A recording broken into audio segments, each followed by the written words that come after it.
I know some of the people who help run the largest portfolios in the world, and it's great what they do. It's their routine, right? And so they're not necessarily as enthused about it as these startup founders might be. And so working with them, I started to question. I was just like, man, how do I get more involved in this side of it, the passion, the energy that is just involved in the startup, the chaos that exists with startups. Welcome to Embracing Digital Transformation, where we investigate effective change leveraging people, process, and technology. This is Darren Pulsford, Chief Solution Architect, author, and most importantly, your host. On this episode, the 5 keys to startup success, IP, strategy, and pivoting, with special guest Jeff Holman, attorney and business strategist. Jeff, welcome to the show. Darren, it's great to be here. Hey, we had a really interesting conversation last week. It must have been last week because, this is early in the week that we're recording this. I was really interested in what you had to say. I learned a lot of the stuff that you talked about, or at least I learned at a very surface level in MBA school forever ago, 25 years ago. So it's all old now. It's not worth anything anymore. But I was really interested because I think it's pertinent today, especially with everything going on with intellectual property and AI, and there's a whole thing there. But before we dive into strategy and innovation and things like that, Jeff, every person I have on my show is a superhero. I would never have anything less. Every superhero has a background story or an origin story. Jeff, what's your origin story? Well, I appreciate being here, and I will say, just to lead off, that I learned some of this stuff, or at least a superficial level, as you said, at MBA school also. But it's been a deep dive in some areas ever since. But no, I'm just your average guy. I mean, call me a superhero if you want, but I am your average guy. I went to law school, went and got my MBA. I did engineering. Went out to Silicon Valley for a few years. I've run my own company twice now. I've had some startups on the side. I'm out there having fun, like a lot of other people are, building a business. My business happens to be a law firm, and come from Utah. I've lived here most of my life with a few stints, like I said, Silicon Valley. Lived in Peru for a few years, and have a wife and 4 fantastic kids. And I'm out there living the dream, just like you are. Oh, that's awesome. The biggest question I have for you, since you're from Utah, are you blue or red? Well, I'm both. I did my engineering at the U. We're talking about the University of Utah versus BYU. Yeah. I did my engineering at the University of Utah in 2000. I went back pretty soon after that and got my law degree from the S.J. Quinney College of Law there at the University of Utah. And then 10 years later, for some diversity, I guess, I got my executive MBA from BYU, and I've enjoyed all 3 of those programs. That's awesome. I am true blue. I have to wear blue. I graduated from BYU. So I guess because you did some work at BYU, I can have you on the show. But if you were just a plain old Ute, I don't know if I could have just a University of Utah alum on the show. But we'll let it slide this time. Yeah, I won't tell you who I cheer for when they play each other then. Well, so let's dive into business strategy, especially with generative AI out there right now. There's so much new content being generated, so many new ideas that are being generated. Can I leverage the new ideas? Because they're moving so fast. How can I leverage? I need to leverage intellectual property that I'm generating, whether with the help of AI or not. It doesn't matter. It's mine if I'm doing it. Yeah. How do I leverage that to move, to compete? Because it's so crazy what's going on right now.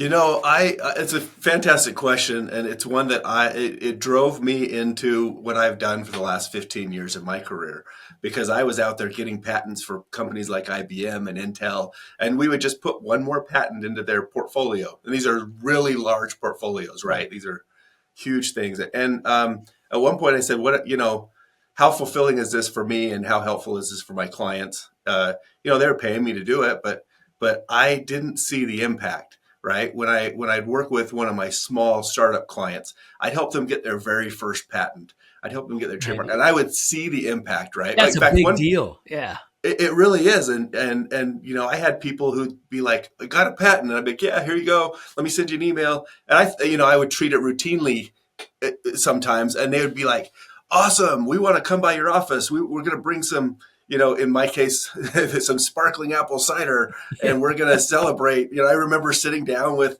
this group of five, 50-year-old-ish men who had come together on this project, and they said, "We want to come by. We just got in this empty conference room. They brought out some, I think it was maybe some styrofoam cups, and poured some apple cider in there. And we just had a little party for 30 minutes because they were so excited at filing. I think this is actually just filing their patent application before it even got issued. So Oh it no, means no, so much to people. it is a big deal, and I've filed 20 patents. I've Oh, got awesome. eight. I've got eight. Those are what's behind me on the wall up Nice. there. I love it. And I remember the first time I got one, I was like, "That is so cool! Look, And someone it is. recognized that I did something Yes. valuable, right? It Whether it was really valuable is. or not, it someone recognized it as value, and that's a Yeah. big deal for a lot of people." Yep. Yeah. And the for what the other large global companies are and how they do their patents. I know some of the people who help run the largest portfolios in the world, and it's great what they do. It's their routine, right? And so they're not necessarily as enthused about it as these startup founders might be. And so working with them, it's I started to question. I was just like, man, how do I get more involved in this side of it, the passion, the energy that is just involved in the startup, the chaos that exists with startups, right? And it led me down a path.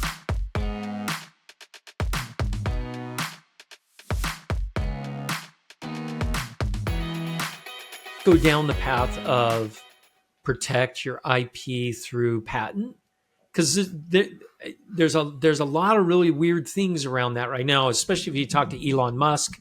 He doesn't patent anything anymore, right? Well, that's Because, not true, but well, yeah, but that's what he says, that's what the right? PR says. Yeah. Yeah, that's what the Yeah. PR says. But in reality, I know that he does. But there's also a part of it, right?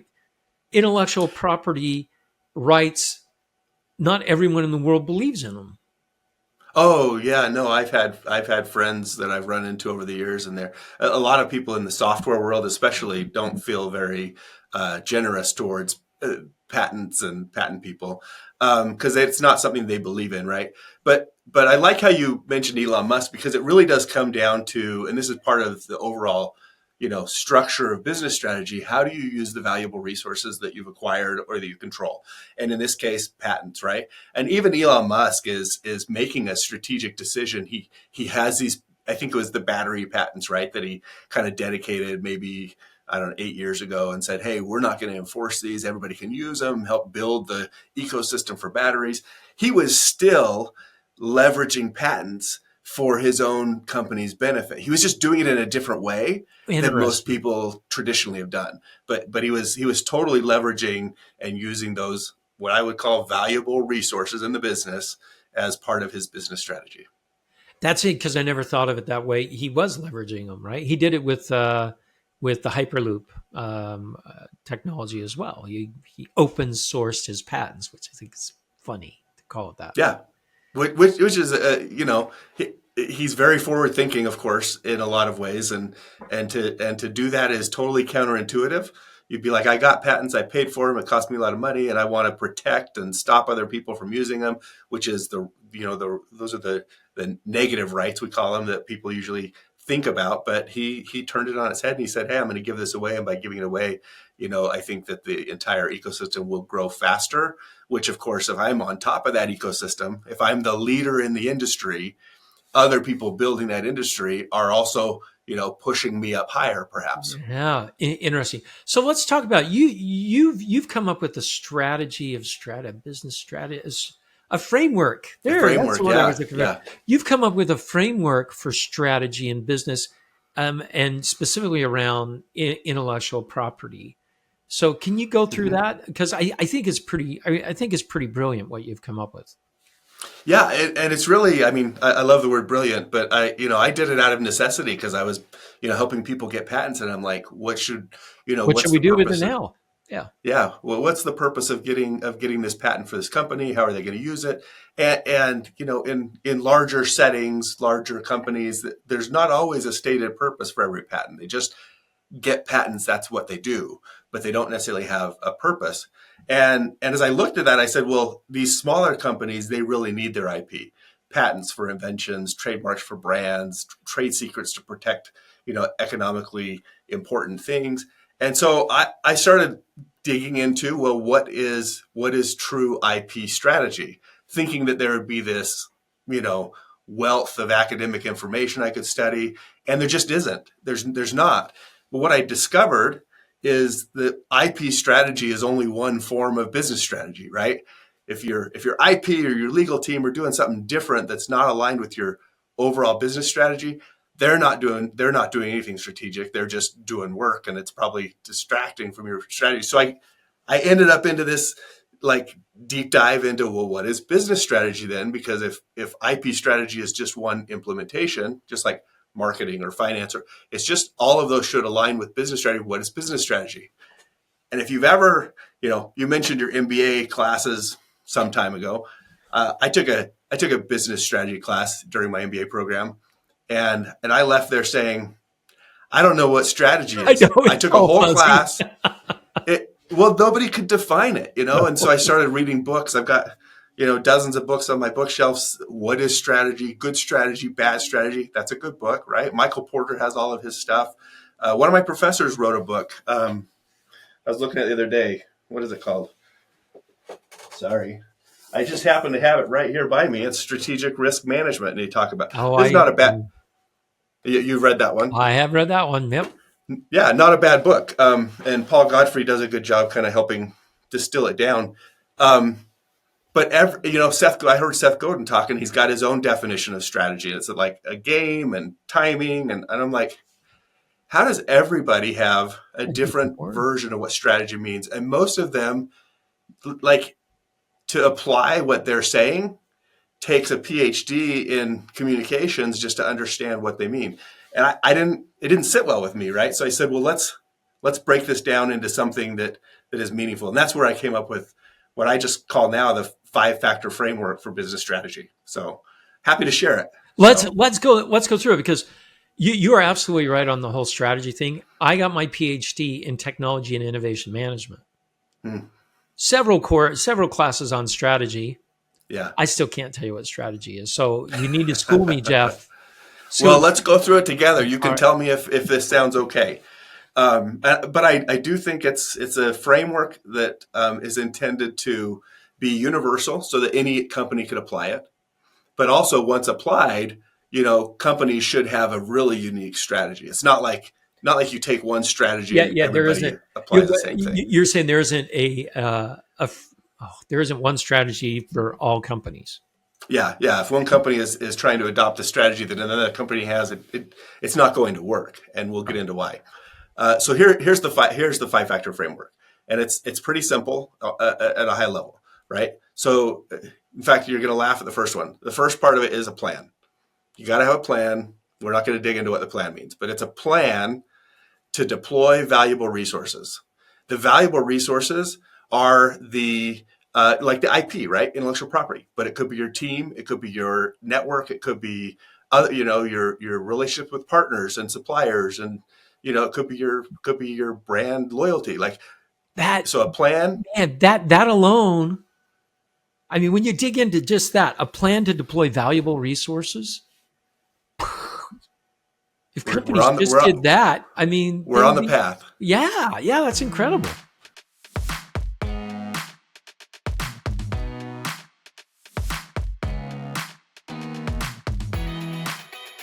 Yeah, so a plan to deploy valuable resources, and you would love, we could dig in another day into like VRIO frameworks and stuff like that. What makes an asset or a resource valuable, right? But a plan to deploy valuable resources, for a sustainable advantage. That's the other really common thing that we talk about, right? With strategy, there's got to be some type of advantage achieved by, deploying those resources. But the next one is what I think most people don't think of at all, and that is a plan to deploy valuable resources for a sustainable advantage toward a business leadership objective. And I just don't think that people are thinking when they say, let's do it, let's create a business strategy. They're like, in 12 months, we will have gained market share for X. And it's like, okay, but what does that mean in terms of your leadership position in your industry?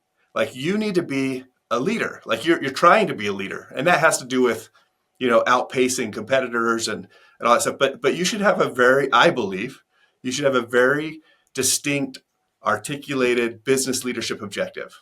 Now, most of the time, that's going to come down to one of two things. There's price leadership and there's market or branding leadership, right? And those are just the two ends of the spectrum. There's the Walmart, where your pricing structure is so well tuned that you can undercut everybody else and still keep Still make profit. Still keep a margin that works for you. Right. While nobody else can compete at that. Nobody else will get that same margin because their pricing structure isn't as fine tuned. So it's price leadership. Or there's the Apple, the brand leadership. So you are the brand leader and you command a premium simply because of brand loyalty and, the perception of quality or whatever it might be. You've got to be working towards one of those two. Those aren't new concepts. No, but I don't hear anybody else bringing those into the conversation about strategy. And I believe it's probably maybe the most critical factor is you've got to be working towards a leadership position with, the resources that you're deploying. I really like that because you're right. Even Intel, who I work for, we're all over the place on this. We haven't decided whether we're going to be price leadership or brand leadership. And it makes a difference all over the place. They're different businesses. Yeah, completely different businesses. Yeah, you can't do both at the same time. And if you don't know which one you're working towards, or maybe what you're kind of suggesting is that if a company doesn't know, across the board, they're not working together towards the same leadership objective, then you're probably not using your resources the best in an optimal way, right? Yep. So we've got the four factors so far. It's a plan to deploy valuable resources for a sustainable advantage toward a business leadership objective in a competitive environment. And I don't want to downplay the last one. It's pretty simple in a way, but this is where, especially in the startup world, you see people saying, well, I'm going to build and I'm going to sell to these customers. But the magic, especially in early stage companies going into a new niche, is they get to define the niche. So it's not just you pick something and you go compete against people who are already there, right? This is red ocean, blue ocean, purple ocean, whatever you want to call it. You get to go and define your competitive market. And when I do this analysis because I'll talk through this, it surprises some clients. They're like, why are we talking about strategy? You're my attorney. And I'm like, because I love it and it's going to help you. But when we talk about it, I would probably work backwards. And I would say, this is the definition, the plan, da, da, da, da, da. Now, when we talk about it, let's work backwards. What's your competitive environment, right? And what's the business leadership objective you want to work towards? Let's start there, because then we know what type of advantage we can potentially achieve with the resources that you have or that you will have. And then we can put a plan around it. We can put the time, SMART goals, whatever you want. We can add the plan to everything else you've got. I really like this approach because I'm thinking about it for myself. I've got my podcast, which feeds into a speaking business that I have going, right? Mm-hmm. So, and a little side gig that I have doing it. But I've never sat down and done what I know I should have done, which was a strategy on how I'm going to do this, right? I'm just having a blast. Yeah. But the blast is not strategically aligned at all. Well, nothing wrong with it. If it works for you, it's viable and you're enjoing it.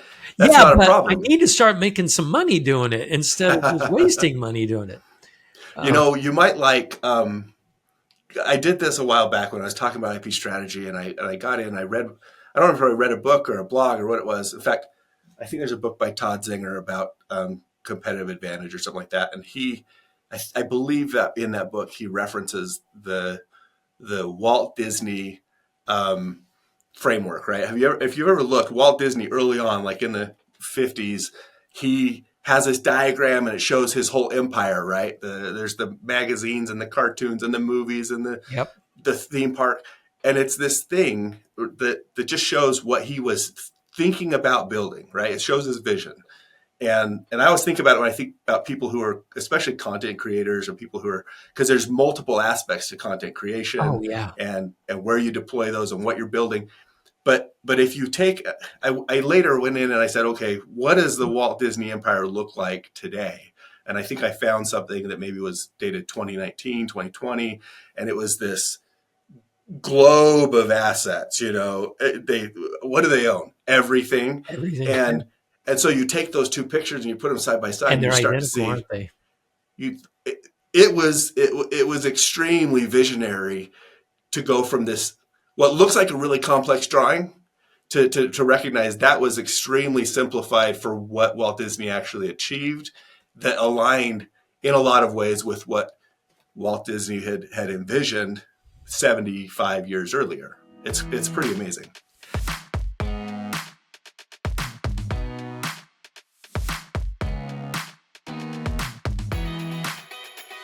So I like how you put the plan backwards. He had a vision, right? And it took him time to build that. Because in the beginning, it was not, roses for Walt Disney, as No, it I think as it isn't for most startups. It takes tenacity for startups. It takes a lot of hard work and late nights yeah. and worrying whether you're going to be able to pay your employees. Oh I've yeah. been there. I know what We that's all have. like. We all if you've got a business, we've all been there or you're not there yet, one of the two. So So what makes it so that you can get from those heartache times to be successful? Can everyone be successful, or is I it mean, luck, or does a plan like this help me get to some success? Right? Maybe it's not a legacy like Disney has left behind.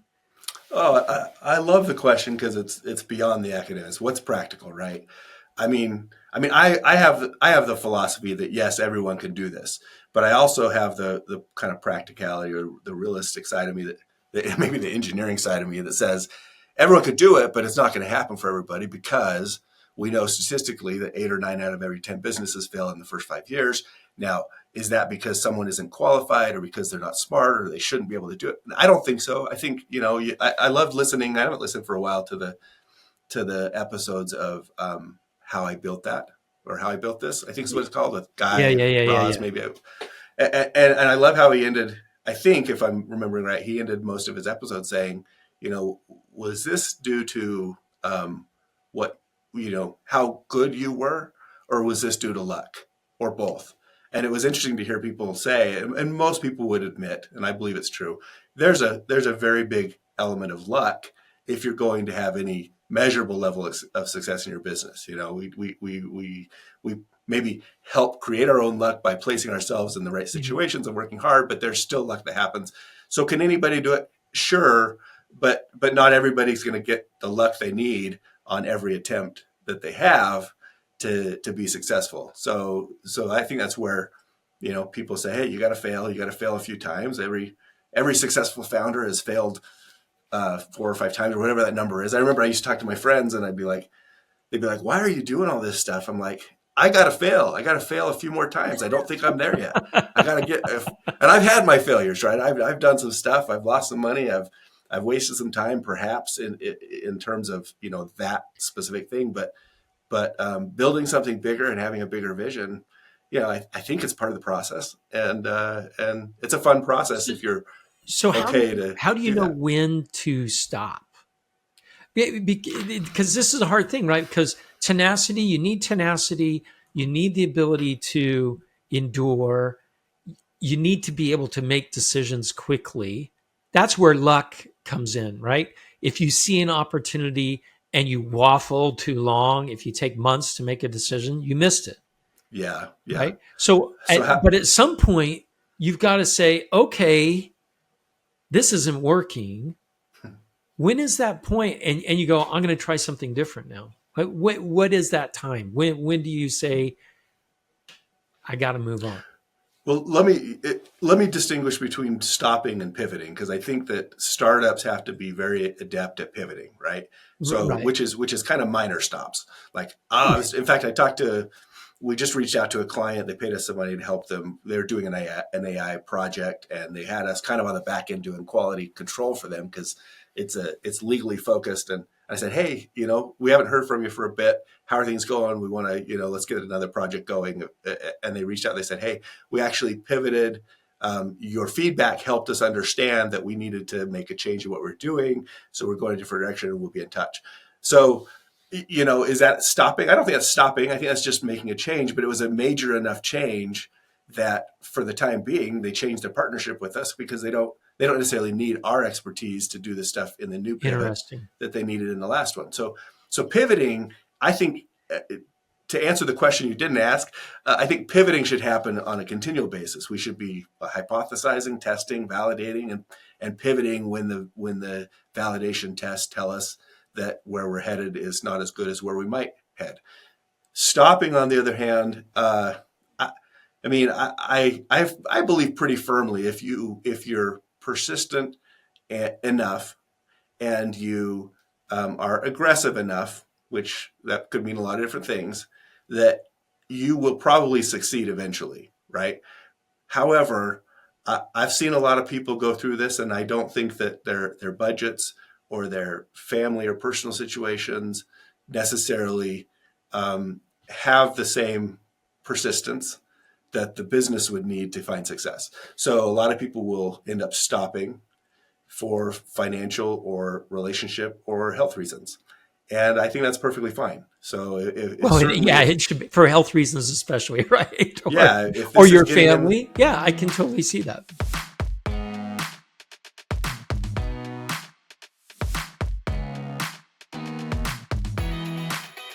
yeah. So if this is getting in the way of, I haven't used this analogy before, but it reminds me of kind of addiction. I think addiction is described as, something that interferes with your kind of day-to-day activities in an unhealthy way. And if your startup is starting to appear like an addiction and it's getting in the way of your day-to-day healthy habits, there's probably a reason to sit back and say this, have I gone down the right path long enough that I can Yeah, feel good about it and that's some move? sage advice right there, because I think a lot of entrepreneurs, and I've helped some entrepreneurs that were teetering. They were literally, they had a company of 100 people and they were down to 2 or 3 people, Yeah. Yep. and they were like, what do I do? And I go, you got a great product. I wish I could tell you that no, it's not going to make it, but I still think it might.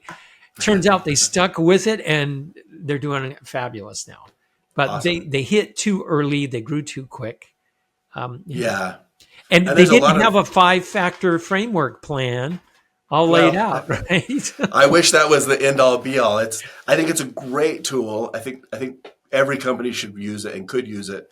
But there's timing, there's luck, there's relationships, a lot of other things. You mentioned, hitting the market too early. That's a big issue for a lot of people because, especially where I work with a lot of innovators, right? They're creating a new brand, creating a new product. You've got 8 patents on the wall. I don't know the status of any of those, if they've been commercialized or not, but I get a lot of inventors who will hyper focus on the fact that they've invented a new thing, and they But they don't got to make a name necessarily, on it.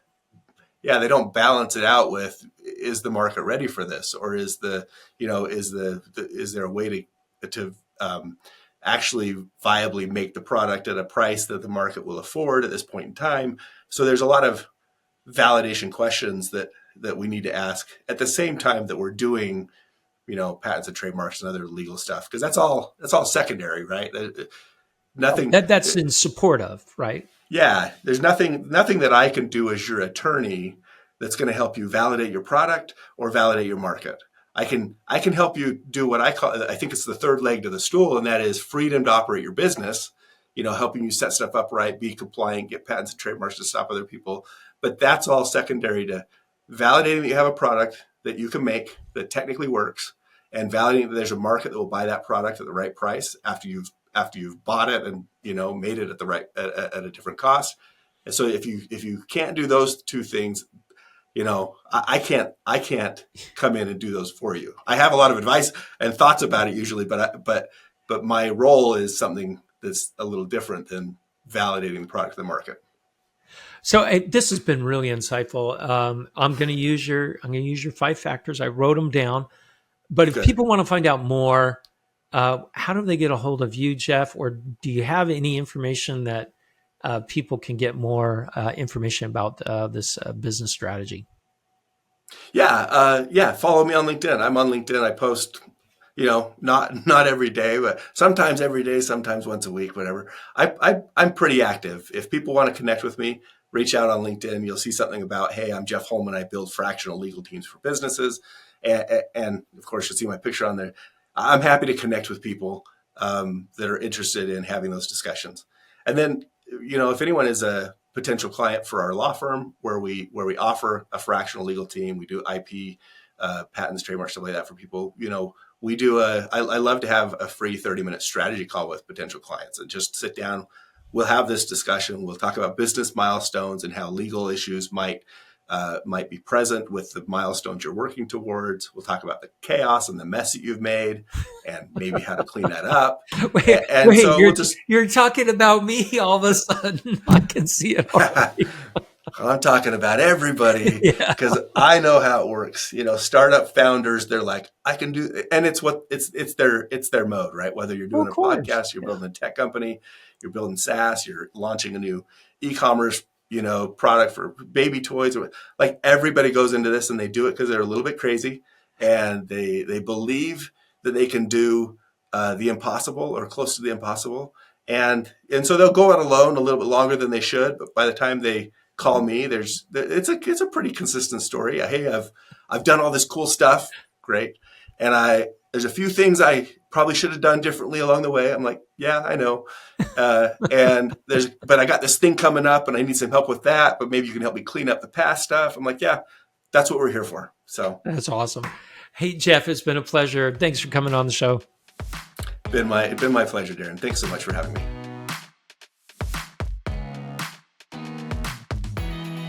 Thank you for listening to Embracing Digital Transformation today. If you enjoyed our podcast, give it 5 stars on your favorite podcasting site or YouTube channel. You can find out more information about Embracing Digital Transformation at embracingdigital.org. Until next time, go out and embrace the digital revolution.